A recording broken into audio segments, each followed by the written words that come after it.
Madam investigation ସରିଲାଣି police କରିସାରିଲେଣି investigation କରୁଛନ୍ତି। ଆପଣ ଶୁଣିତେ ପାଉଥିଲେ ଆପଣଙ୍କର କେବେ ଆନିଭର୍ସରୀ ଥିଲା ଏବେ କାଲି କାଲି ଆପଣଙ୍କର ଆନିଭର୍ସରୀ ଥିଲା କାଲି ସେଥିପାଇଁ ସେ ଆଜି ସକାଳେ ଆସିଥାନ୍ତେ। ସେଥିପାଇଁ ଆଜି ସକାଳେ ଯାଇଥିଲା। ଆଜ୍ଞା, ହେଲେ ଆକ୍ସିଡେଣ୍ଟ ହେଇଯାଇଛି କାଲିଠୁ। ମୁଁ ସକାଳୁ ଆସି ବସିଛି, ପୋଲିସ ମାନେ କଣ କରୁଛନ୍ତି, 10ଟା ବାଜିଲାଣି।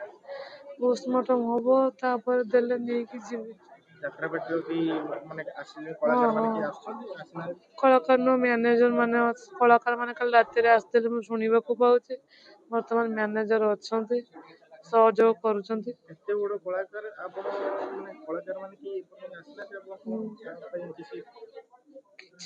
କିଛି କହିପାରିବିନି, ମୁଁ କିଛି କହିପାରିବିନି। ମୋ ସ୍ୱାମୀ ନାହାନ୍ତି, ମୁଁ ବାସ୍ ତାଙ୍କୁ ନେଇକି ଯିବି, ଆଉ କିଛି କହିପାରିବିନି।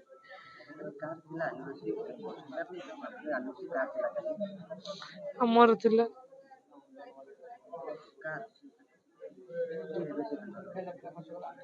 ମୋ ସ୍ୱାମୀ। କେବେ କଣ କଥା ହେଇଥିଲେ ଆପଣ ତାଙ୍କ ସହିତ? ପହରଦିନ କଥା ହେଇଥିଲି, 2 ଦିନ ତଳେ। କାଲି ଆଉ କଥା ହେଇ ପାରୁନଥିଲି, ସେ ମୋ ବାପାଙ୍କ ସହ କଥା ହେଇଥିଲେ ଯେ ମୁଁ କାଲି ଯିବି।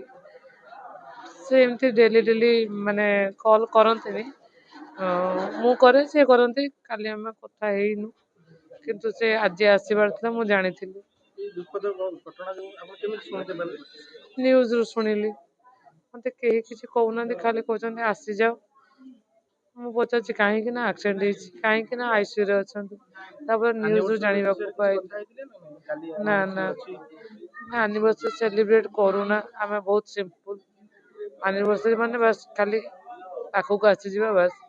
ଯୋଉଠି ବି ଥାନ୍ତି ପଳେଇ ଆସ। ମୁଁ ଜାଣିନି ଆଜ୍ଞା। ସବୁ ଜାଣିପାରୁଛି।